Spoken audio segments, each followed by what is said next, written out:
Hello everyone, my name's FlareBlitzed and welcome to the demo of Heart of the Woods. This is a fantasy Yuri visual novel about paranormal investigations, ancient mysteries, and a bond between two girls that transcends life and death. Which shall we pick out of these two? I believe we'll pick English for now, the language I know, and the only language that I know. And this is made by Studio Elan, and they've also made another game which I am also going to check out after this one. But as you can see, this is the demo of the game. And we've not yet gone into... Hold on. Can we go into options? Can we hide? I don't think we can hide. You'll keep on window mode. Size or protect. Yeah, default. Sans or open dyslexic. Does that make any difference? I can't really tell from here. Color off-white. Background? I'm not too sure. Maybe these are only in-game effects, so I can't really tell from the feeny booby babby boob. Good. Okay. Toggle assistive self-voicing. Maybe not. S, take a screenshot. H just hides user interface. Etc, etc, etc, etc. Pretty standard controls, that should remain as they are. Okay, return and start. In this demo you have the option to enable some adorable chirpy guides to bridge the gap between scenes, provide context and inform you of assets that are subject to change. But how do you do that? We think they're pretty great, but if you prefer to just play through the scenes themselves, you have the option to keep them off. Enable chirpy guides? Absolutely. Who doesn't want little adorable chirpies guiding us through our wondrous adventure through these paranormal investigations and ancient mysteries? Did I also remind you that this is something to do with paranormal stuff? It's good, ain't it? I should also remind you that it has... Anyways, let's get to the game. Yes, please.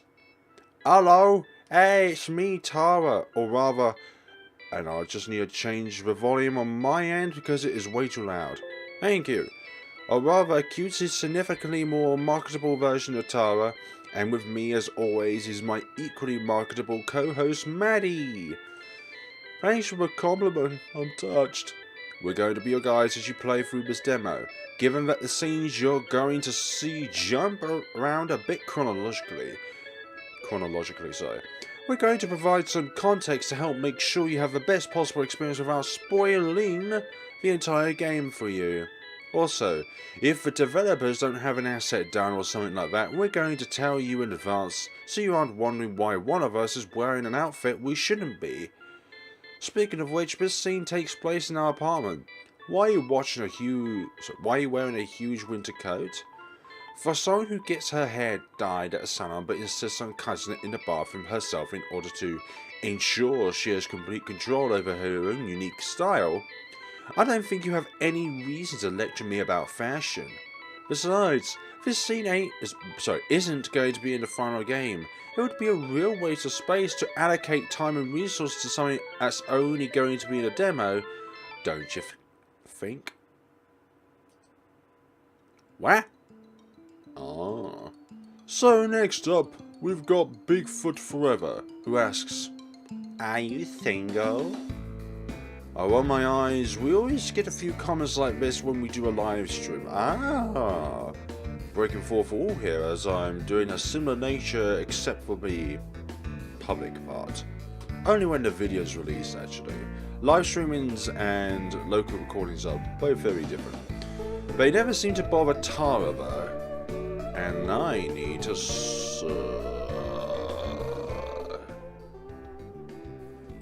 I'll see about to the comments anyways. Ah, that's interesting. I'll keep it like that. Yeah, but only because I'm saving myself for Nissy. Next. As she looks at the next question, her eyes widen, her mouth turns upward into a worryingly smug grin. Our next question comes from Damn Good Coffee, who asks, is Maddie single? Oh no. As she turns off frame to look at me, I instantly raise my hands in protest. Tara, don't... What's Tara doing?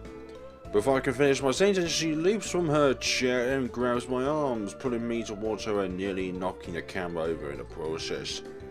As the shock starts to wear off, I struggle to get away. It's no use. Her vice-like grip is impossible to escape from. Hey! You'd think someone this cute would have a girlfriend by now? Tara, I swear to God. I continue to fight in vain to escape, but she's locked in. But she's available, ladies. You've still got a chance. I'll pass any love-filled confessions on to her. I promise. I pinky promise. Please do not do that. It would ruin my soul and my image as a celebrity. Her bit finished. She lets me go and I retreat to my chair. She knows I hate being on camera. Well, I suppose it can't be helped. When she's in the zone, nothing can stop her. It's impressive in its own right. Let's see. Clown Princess 20 asks, yeah, what is your favourite West Coast cryptid? However you want to pronounce that. Nightcrawler. It's just pants. It's just walking pants. I love it. Oh dear, is that a reference to that game where everything's just floating underwear? For goodness sakes. Hang on. I'm posting a link to my video on it. Take this opportunity to educate yourself on what's really important in life. Yes, pants that just walk up by themselves. Just nothing else could be better than that. Nothing. I'll even put it in my... Oh, that's pretty nice, by the way. I'll even put it in the description, man. Pants are for life. Walking pants, it is. Anyways, when you walk around, technically your pants are walking. Look at the clock. I most prefer to wrap it up. We still haven't gotten to the trip details. Okay, looks like we've got time for one more. Fun's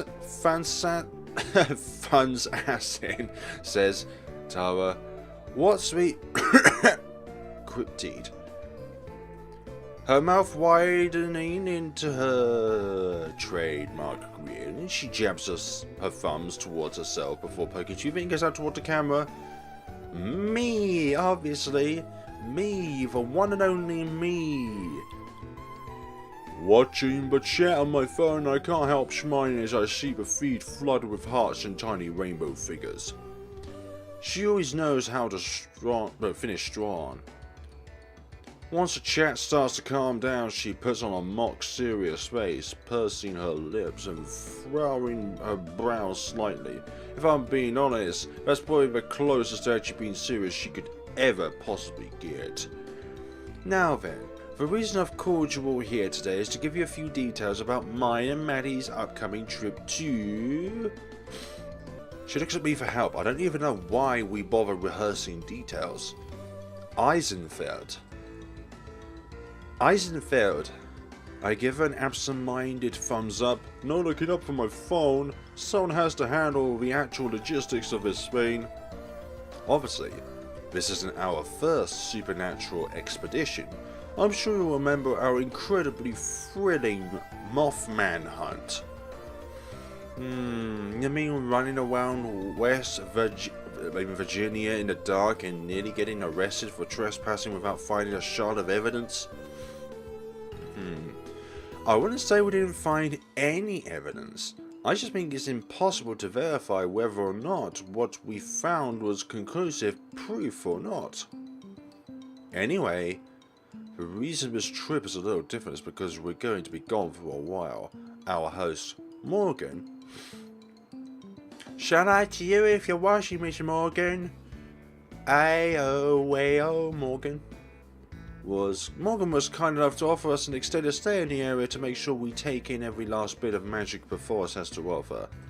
Yes, I'm pretty sure that magic is the only thing that's going to be there.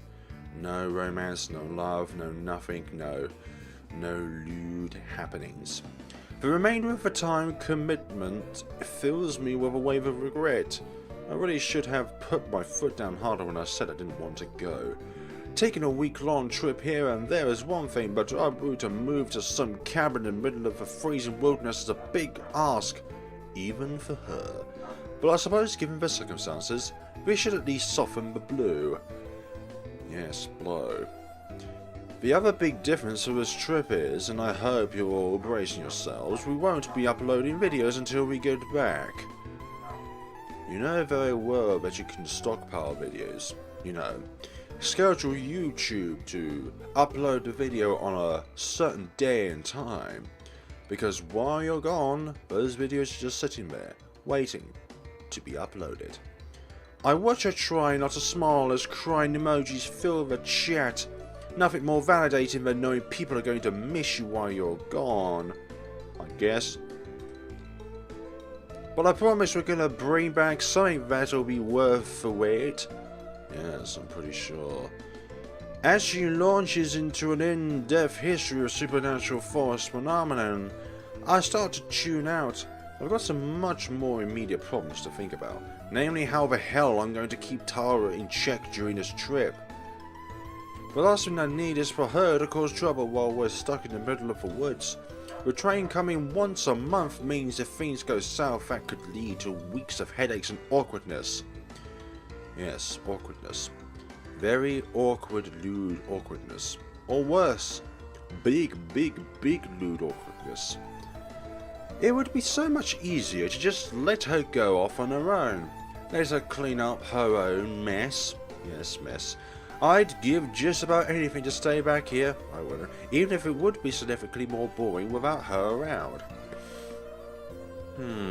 But clean up her mess is basically my job description, for now anyway. No, Sasquatch sightings are typically reported in more mountainous areas, but I'll keep my eye out for one. Oh, and one last thing, and this is catastrophically important. While I'm gone, just remember that I seriously do love each and every one of you, including all those who are watching this video. None of this would be possible without all of you, and not being able to have you all be a part of my life for a whole month is going to be as hard for me as it is for you. Nah, another flood of hearts and pride flags. I can't help being a little jealous of the fact that she can say things like that and actually mean it. I can't imagine being that invested in something like this. Even if she's probably overestimating how important she might be in these people's eyes, I'm sure it means something to them. Just another reason for me to feel guilty about what I'm about to do. I suppose I'm thankful I don't mean as much to them as she does, or this would be even harder. So until I return, stay spoopy, everyone. She waits for one last burst of rehearsed comments before ending the stream. The response is probably exactly what she was hoping for. We love you, Tara. Please don't go bleh. So cute. No wonder her ego is bleh. It's as massive as it is. Much I hate to admit, I'm sure I'd be the same way. She flicks the camera off and leaps off from her chair, clearly still filled with energy. Okay, let's get ready for this thing. What do you mean? Well, for starters, I need to start packing. You haven't started packing yet? We leave on Monday. Wait, what is today? What is today? What is today's date? How many of these are there? There's only 15 save slots. That's really small for a visual novel. Usually have pages and pages of them. You could technically think that these are pages and pages of them. But only 5 pages? Oh my golly gosh. Holy cranky gosh. Are you sure you want to overwrite your save file? Absolutely. We leave on Monday. Oh yeah, you're right. I can pack then. Pack now. Fine. Her burst of energy now effectively rediverted. She starts dashing around the room, randomly grabbing clothes off the floor and throwing them into a suitcase. I need to stop letting her leave her laundry in my room. Do you know where my meds are? That's one of these things you really shouldn't have asked me. Shouldn't have to ask me, you know. That's kind of important. Do you, though? I'll let our long sigh rub my temples. I guarantee that Tara-induced headaches are going to be the demise of me. They're downstairs in the kitchen, on the counter. You're the best manager ever. I could hug you right now. The words hit me like a slap across my face, my stomach knotting with guilt. I still haven't told her that I'm quitting after this. I keep meaning to, really, but I just know she's not going to understand. She's going to take it personally. There's no way I can tell her I'm quitting without her thinking there was something she could have done to stop it. I just can't wait until we're already out there to tell her this is going to be the last time I do this with her. I have to do it beforehand. I like a bit of friction. You know, a story with a bit of friction is nice. It means that the mysteries are even more enigmatic. I should just do it now, get it over with. Tell her it's about school, not her. Tell her I'm conflicted about the whole thing. It's not something I'm taking lightly. Tell her I just need to move forward with my life. Not that any of it would make a difference. Hey, Mads? Huh? Are you okay? You just kinda spaced out for a minute there. Yeah, I'm fine. Just thinking about the trip. You and me both. It's gonna be so awesome. Yeah, I'm sure it will. Yes. With that, she's off again, nearly vibrating with excitement as she tears the room apart, grabbing all sorts of random items that are apparently extremely necessary for the trip. I can only imagine what she's going to do in her own room. Oh, dearie me. I can't tell her now. I don't want to ruin this moment for her. Tonight, maybe? Or tomorrow? Or maybe when the trip is over. I should hope that at least a part of her understands. Hey, Chapter 1! Lovely, Chapter 1 of Didi Rooney Show. A Winter Wonderland. That's how this place was pitched to us. Maybe I should have played this before Christmas. But then again, the full game might have been out before Christmas. Out in the middle of the forest with an unpronounceable name to it, like literally, we look at it and we just can't tell heads and tails how to pronounce this bloody thing. Eysenfeld, is it? Middle of the forest with an unpronounceable name in the village at time forgot. In the email, it sounded like every other ghost hunter's paradise. There we get the message. We get message about isolating an antiquated, with a tourism board encouraging hockey effects and gutty billboards. The vast majority of those emails go unanswered. If Tara weren't so capricious, this one probably would have too. But no. Something about journeying to the middle of nowhere for a month struck her fancy. And like always, I let myself get dragged into it. So here I am for the last time. Oh, duh. What's going on here? The train beats out a slow, monotonous rhythm beneath us. It's an older machine. The sort that looks like it's supposed to take us to wizarding school or that should be in a museum. Hey, this train's gonna take us to Hogwarts. It's gonna take us to the Harry Potter universe, and we're gonna definitely become more than just friends. When I bought the tickets, I thought we'd be getting on something like Amtrak. Oops. I shifted my seat, that had a cushion and wooden boards, do little to soothe the pain in my back. We've been on this train for 12 hours, and I can feel every one of them in my bones. Sire, there's a fly near my mouth. Tara's been out for the past 6. Upright but fast asleep. If the bumpy ride bothers her, she doesn't show it. Are you sure she doesn't show it, or she just, I don't know, somehow endures it? The paperback she was reading dangles low in her hand, in danger of losing her spot in the book. I scuffed my feet across the floor, kicking at nothing. I was going to say nicking or something like that. As tired as I am, I'm afraid of our journey to end. For Tara to wake up to have to talk to her. I almost offended that she can sleep. She should be as preoccupied as I am, fighting off intrusive thoughts and wondering what to say. You wouldn't know from looking at her that we've barely spoken for 3 days.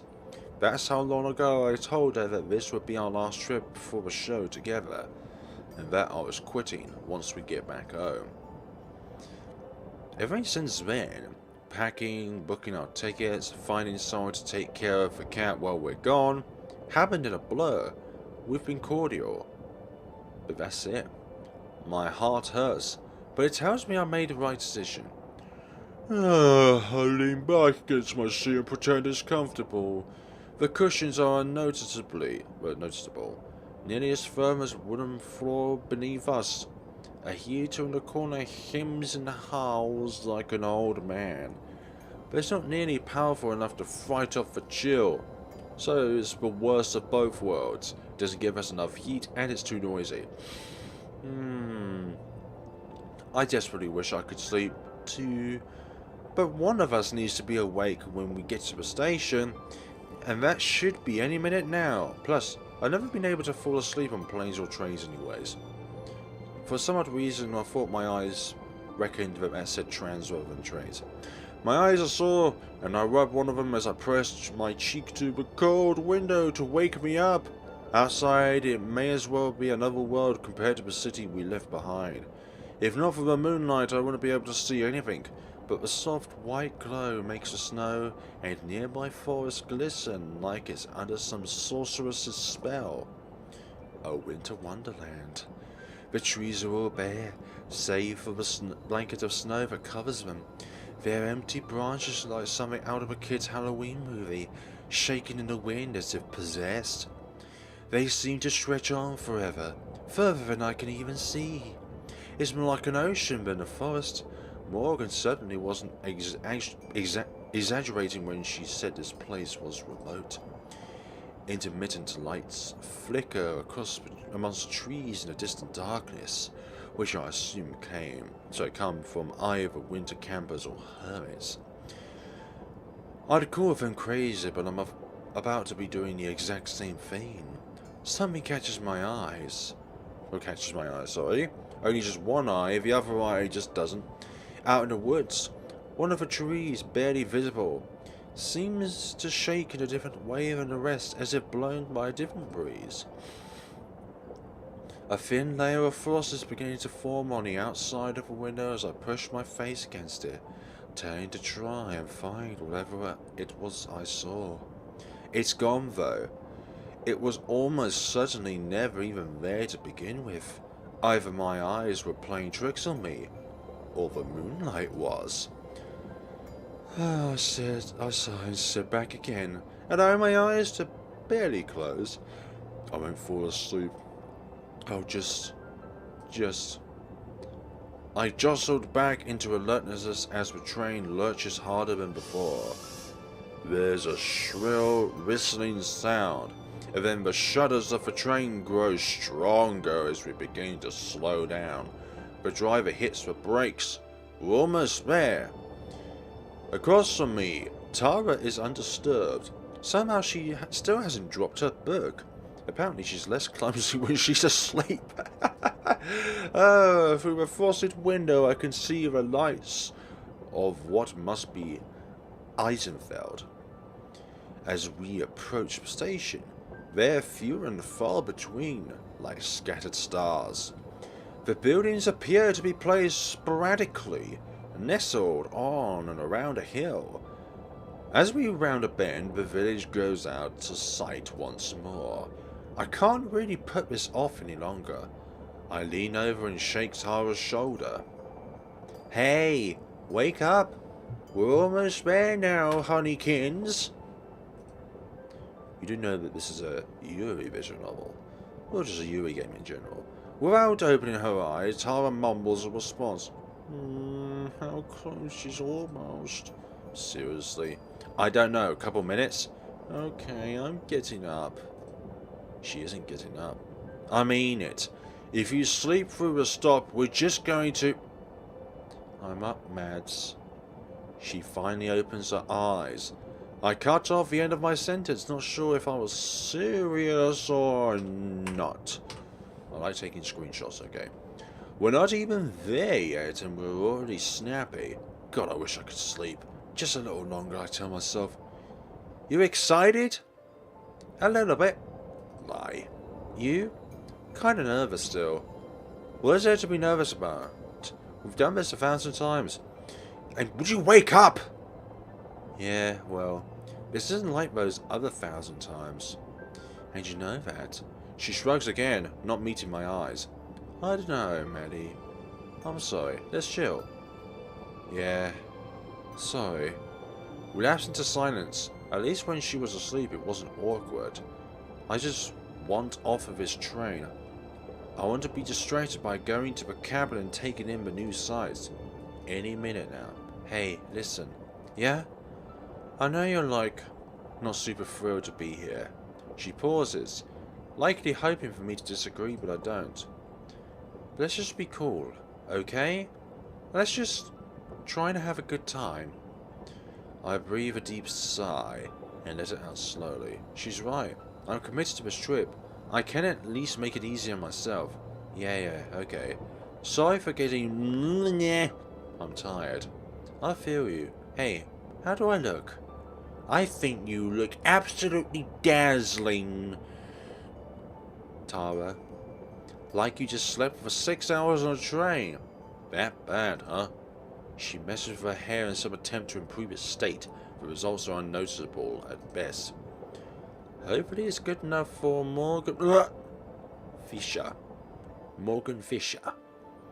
If she's meeting her online here or whatever...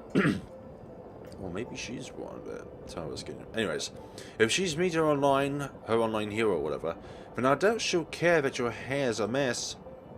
God, I hope not. I don't want to end up on some fashion video. For real though, if she's super fangirly, then let's just get it out of her system, and hopefully she won't make things weird later. Making things get weird later is kind of our speciality though. Yeah, true, but hey, it got us to 250,000 subs, so like, we must have been doing something right. Yeah, attracting the right audience for your channel. And you put it like that. I just nod. I want to one day reach that number in the far future. I still can't help but fixate on how everything she says is past tense. It's over after this. It's fully my decision. All I have to do is say the words and things will go back to normal. I doubt Tara would ever bring up again. If I asked her not to. It'd be so easy. Oh, look at that scenario. That is a gorgeous background, if I've ever seen one. Hard of a word. Damn it, too late. I wanted to get a screenshot of that. Like with the thing and everything. The thing! Oh yeah, you can also change it to simplified Chinese by clicking Q translate. But why? Anyways, Q would sound like quit. I think Z would be best because X would resemble a close. Anyways, we step off the train into another world. Oh, look at that scenario. A frigid wind saps the heat from my body almost immediately, as if I'd been waiting until we arrived to pout us until our skin felt like it was burning. I instinctively wrapped my arms around myself to try to preserve what little body heat I have left. But to change a thing, I might as well not be even wearing a coat for what good mind does. As nice as it is to have the moon keeping things from being completely pitch black, I could really go for some cloud cover right about now. Anything to keep some warmth around us. Of course, Tara doesn't ever seem to notice anything. This place is having the opposite effect on her. It's like she's completely forgotten the uncomfortable energy that has filled the train. Back to her usual overly excited self. I can't help feeling jealous. I figured that the low light would keep her from breaking out the camera right away. but she's snapping away without care. You know none of those are actually going to be visible, right? She ignores me. I should probably just let her enjoy the moment. This place really does feel super eerie. I really think this could be a place where we finally get some real hard evidence. While her words are as ambitious as ever, I can't help noticing that they seem to have significantly less fire behind them. I'm not even sure if she knows she's doing it, but I can tell that her enthusiasm is forced. When she speaks again, her voice is worryingly quiet. I can't imagine it being a send-off. A send-off? What do you mean by that? I want to try and deflect somehow. To set her back on her path. She deserves to enjoy this moment without me spoiling it. Who knows? Maybe this will be the one that finally gets you a comm panel so you don't have to crush someone else's. That was one time and I think I did a pretty good job up there. Her voice seems to have regained some of her boundless energy. Either she's bounced back well or she's gotten better at hiding how she's feeling. I really hope this performer. She returns to her camera and I give myself a moment to try and take in my surroundings. Snow. I spy my little eyes something beginning with S. Snow. I spy my little eyes something beginning with S. Sky. What about M? Moon. What about W? Wood. What about H? Wait, what do you mean by H? Heart. I can see the heart. Even if it's not visible, I can see it is a heart. The heart of the woods, let's say. Using the flashlight on my phone, I try to figure out what it is about the darkness that has us so excited. Seeing nothing but the lights reflecting off the snow puts me a little more at ease. She's probably just been Tara. Supernatural or not, there's something oddly serene about this place. That said, I'd like it a lot more if it wasn't so damn cold. I can't wait to see the village tomorrow. I bet it's going to be one of those animatronic museum exhibits. Why animatronics? We're not going to FNAF. Isn't like they don't have any connection to the outside world apart from the architectural style. I can't imagine that it'll be that different from home. If you're expecting people to be walking around in top hats and waistcoats, I'm pretty sure you're going to be disappointed. And here I thought I'd finally get a chance to show off how amazing I'd look in a top hat. I'm sure you'd be the teen heartthrob of a Victorian era. I'm screenshotting that. I don't care. There's not even a background. There's a background by it, but that is just so priceless. She gives me a brief snort of amusement before picking up her camera again. Her responses still feel more muted than usual, but the fact that she's still able to banter is a good sign. I'm glad that I still know how to cheer her up, even if I was the cause of her low mood in the first place. However, after a moment, she looks back at me. Her expression is serious once. Okay, so about Morgan. Like I said before, let's give her a chance to get all the excitement out of the way first. We should be nice and friendly, but let's try to keep it professional. I never thought I'd hear you of all people say that. I found myself flashing back to all the various situations I had to educate Tara from, ranging from bad one-night stands to actual police custody. There are a lot of ways I could describe Tara, but professional is definitely not one of them. She can barely keep up her Sue's demeanour for a few moments before she's back to her usual self. She can play it cool all she wants, but I can tell from the way she's bouncing up and down that she's undeniably excited for this thing going she mentioned. I'm sure a little ego boost would go a long way right about now. I can feel myself hopping back and forth slightly as well. But that's more out of a desire to keep my blood flowing. In the end, I couldn't say no to one final expedition with her, but I really wish she'd packed somewhere at least somewhat hospitable. That sentence didn't flow too well in my head. Thankfully, it isn't too long before I can see the silhouette of someone approaching through the storm. I think that's her. Brace yourself. Given that we're the only people out here, I certainly hope that's her. Oh my gosh, what a pretty one you are. Morgan herself is coming into view now. She's not exactly an imposing figure, but she moves with purpose, like a woman on a mission. She's carrying a large thermos, which she raises in greeting as she approaches. One of the first things I noticed about her is that for some ungodly reason she's not wearing a coat. All she's got on to protect her from the frigid weather is what looks like a hand-knit sweater. I'm sure to a casual observer I'd seem like one who's actually from around here. However, she doesn't so much as shiver. In fact, she doesn't do much of anything. On approach, she greets us with nothing more than a tired smile, and a small nod. Not exactly the geeking out Tara was expecting. Hey there, you two. Sorry I'm late. Her voice is friendly but flat. She doesn't sound irritated or anything, just tired. I can't say I blame her. Tara, however, looks a little less taken aback. Recovering quickly, she puts on her big celebrity grin. Oh ho ho, no worries looking for Morgan, is she with you? That's me actually, it's really nice to meet you. Morgan's smile does seem to grow warmer as she greets her, but her face quickly regains a neutral expression a moment later. I can see Tara's smile faltering as she realizes this is clearly the maximum amount of geeking out this girl is capable of, at least for now. To her credit, she recovers well. Likewise, charmed, I'm sure. Okay, maybe not that well. Tara extends her hand and Morgan gives her a brief handshake before turning to me. You're Madison, right?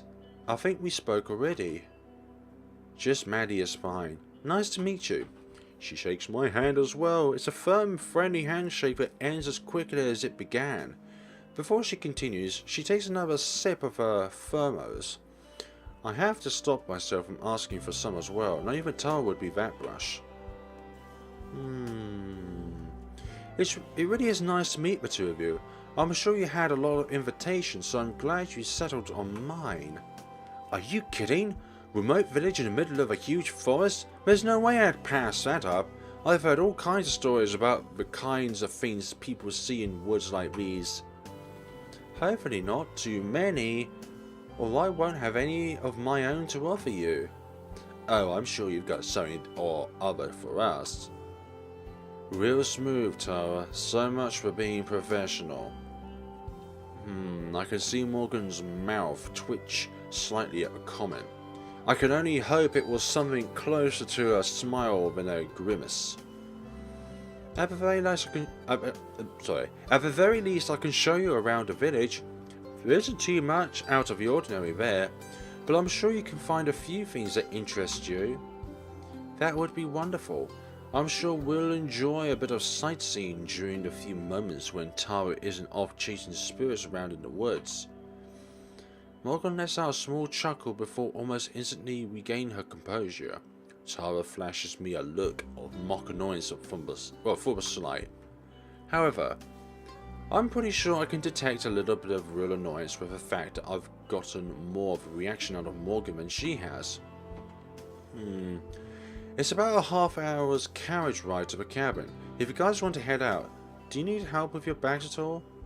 Tara definitely lifts her bags, giving Morgan another shiny grin. I'm pretty sure I see her accidentally flex her arms too. Don't even worry about it. I got this. Okay, cool. This way. As we follow her, I can see Tara pouting behind her. I've never seen the wind get taken out of her sails like that. I chuckled a bit, despite myself. At least that gives her another thing to think about that isn't my departure. Wait a second. Did she say carriage? No! Way! We're standing in front of an honest-to-God horse-drawn carriage. If it weren't for the little white puffs of breath coming from the horse's nose, I'd be willing to believe that it was some sort of whatever it is, statue. This is so cool. Is it yours? It belongs to my family. Given that there aren't any roads through the woods, there isn't really a point for anyone out here owning a car. I move closer, examining the craftsmanship as best as I can in the moonlight. The design is fairly bare bones, but a few flourishes here and there and some semi-ornate painted finishes makes it clear that this was something built with love and care. Suddenly, I realise I'm not hearing exclamations of excitement from Tara. I figured she'd be touching every square inch of this thing. Tara, come take a look at it. As I speak, I look behind and see her standing completely still, as if the cold has her rooted to the spot. Give me a sec. I'm just taking in the view a bit. Your forehead doesn't spell that way, though. She's trying to act non-holic, whatever that means, but her wide eyes keep flickering towards the horses. Her previously genuine grin has turned into a very nervous grimace. Slowly inching forward, she scoots further away from the horses as she approaches the carriage. Thus she planned for part of her first impression to be Morgan learning that she's absolutely terrified of horses. She had better at least learn to tolerate them, or this is going to be an even longer trip than I expected. Wait, if this is the only way through the woods, how are we going to get back and forth between the cabin and the village? Neither of us can drive a carriage, and I can't imagine your family doesn't want us just holding on to theirs. Oh, I'm going to be driving you. I can take you back and forth between the two and have you navigate through the woods. You didn't expect me to just let you wander around a forest in the middle of nowhere without a guide, did you? Tara, still slowly making her way towards the carriage, does her best to give me a look of excitement. If anything, it resembles the look of a panicked hostage. The fact that she's still trying to play it cool is almost admirable in its futility. You sure that's not any trouble? I hate to inconvenience you more than we already have. Sorry about that. Sometimes my speech gets impeded as I read a lot. It's no trouble. I run my own shop, so my schedule is pretty flexible. I'm more than happy to help. I just need to change something for a second. I need to change the thing that allows me to take screenshots, because I noticed if I press F2 then it's going to be a nightmare. Okay, apply. Thank you. So now that I press F2, okay, the numbers on the top disappear. Okay, I think half of my screenshots already are going to be numbered. I'm more than happy to help. She looks over at Tara, who has finally made it within a few feet of the carriage. She shoots us both a thumbs up. I have a feeling she might need it. Trust me, you have no idea. No. What is this going to be now? What is this going to be now, eh? Morgan turns and deftly swings up into her seat. Taking hold of the reins, Tara finally manages to place her hands on the carriage and climb up to seat alongside her. Shaking all the way, I let out a sigh of relief and follow suit, mounting up next to her. It's a little cramped up here, but I'd feel weird just sitting by myself. Besides, not keeping an eye on Tara is a pretty guaranteed way to make an even worse first impression. So, can you do any tricks in this? Really? That's very unprofessional. Just go along the ride, you know? Morgan seems somehow disturbed by something. The path to the cabin turns out to be a complicated one. We've been making twists and turns through the trees for a few minutes. But Morgan seems to know exactly where she's going. Not even the dark can stand in her way. You can navigate through all of this with just that little lantern? How can you see landmarks? Don't worry. I know these woods better than just about anything. Besides, the moonlight has more than enough for me. I can't help but feel embarrassed as I think about all the times I had to use the flashlight on my phone just to find something I dropped in the car. I definitely wouldn't last out here.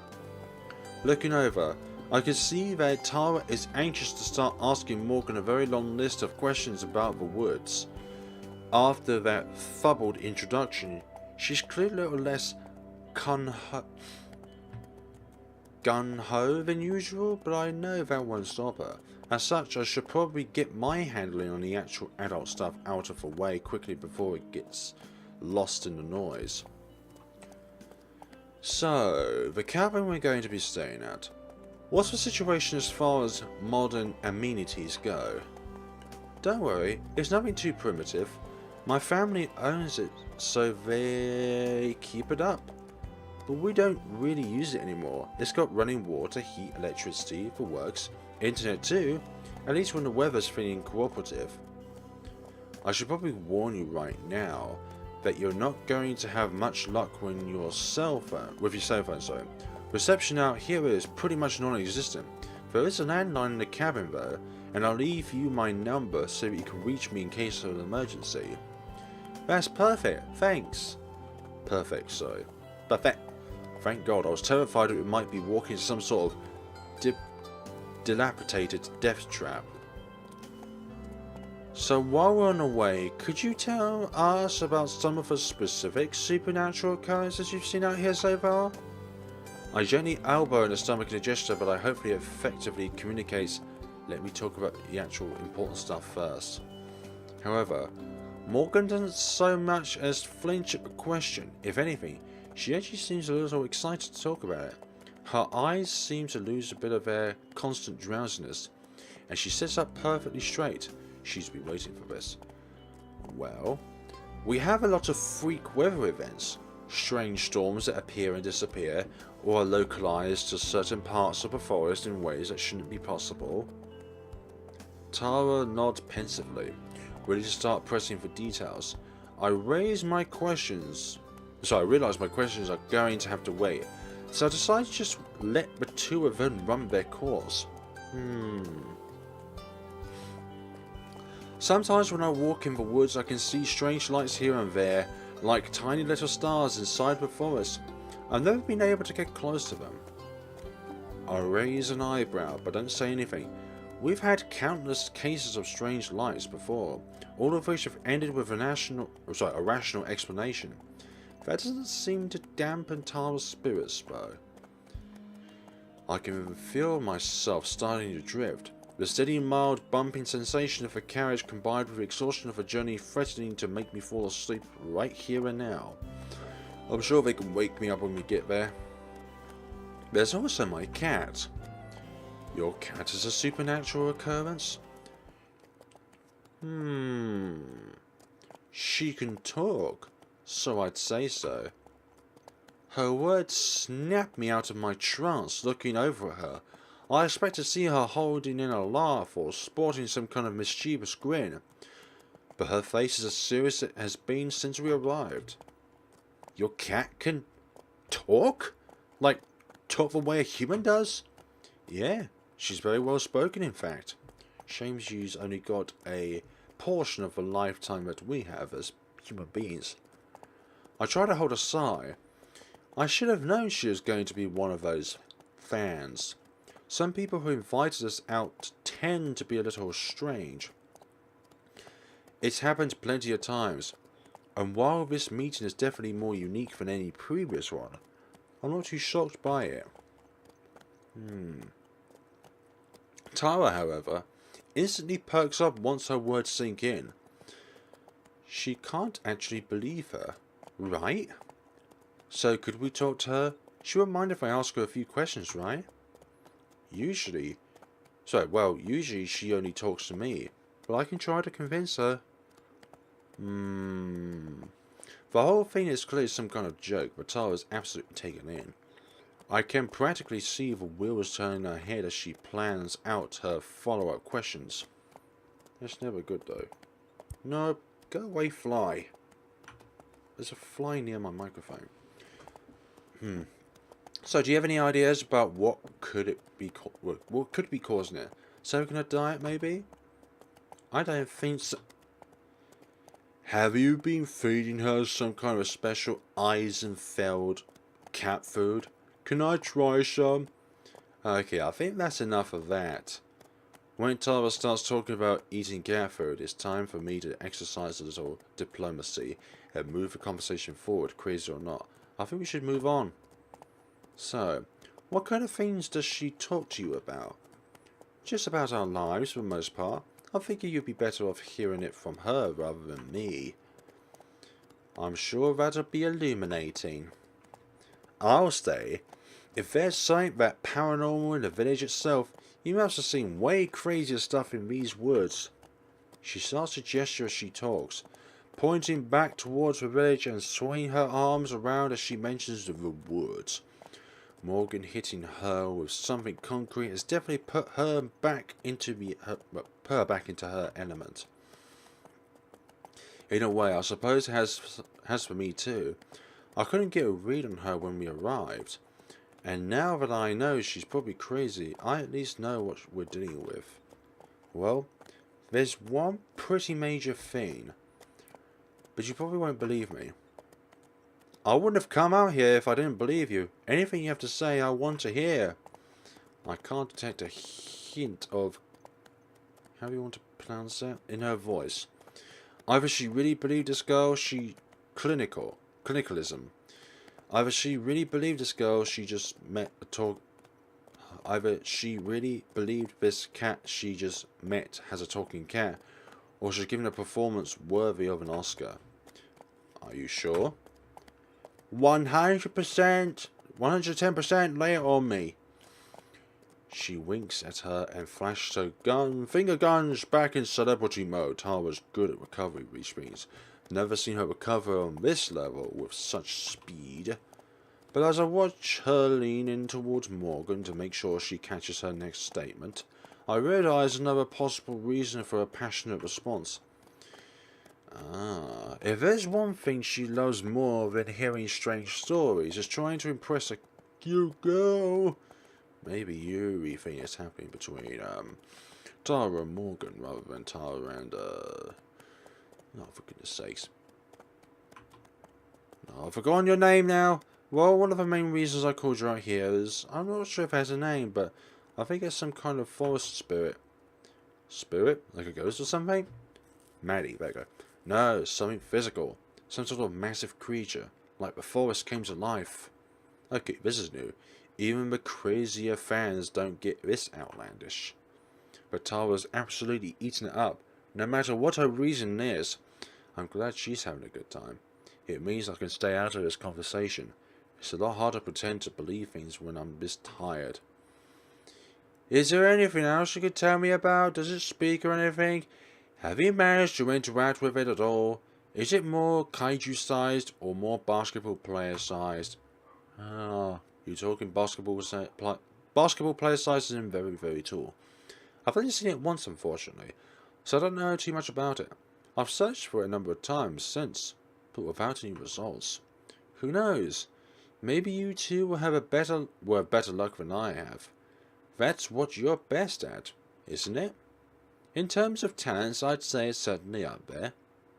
Morgan's mouth turns up into a small but seemingly genuine smile, and her expression grows slightly less intimidating.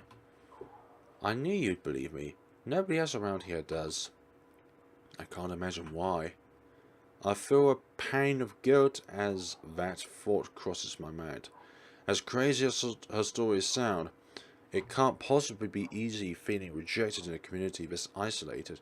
No wonder she was so eager to bring us into the fold. So, how far away would you say we are from the cabin? We should be coming up on it any minute now. I'll help the two of you get situated and then head back. I'll be happy to tell you more about the spirit tomorrow. Thank God. Oh yeah, great. That's great. I'm exhausted. That much isn't a lie. All I want to do right now is pass out. With any luck, I'll wake up to find out this whole thing was just a bad dream. Aw, surely it's not that bad. Surely not. Whoa. Ah. Oh, I guess we're back to guide you through a time skip, and here I thought we decided we weren't going to make this game about time travel. Given that we never previewed it back when it was about time travel in the first place, I'm pretty sure that joke isn't going to be funny to anyone except our writers. Oh my gosh, I love Tara's cutesy smile. This scene takes place a little further on in the game. After we've been in Eysenfeld for a few days, unsurprisingly we haven't had much luck. The only thing out of the ordinary we've encountered so far is our host. She's arranged for us to meet her in the woods near the cabin. I'm about 80% sure we're going to get murdered. You're way too harsh, Matt. I think Morgan's pretty neat. A little weird, sure, but she seems like her heart's in the right place. That's suspiciously sincere of you to say. Not to mention the fact that she's super warm. I knew it. Despite very clear warnings from other villagers that Morgan is dangerous, Tara is determined to meet her anyway. I'm going to, but I'm not happy about it.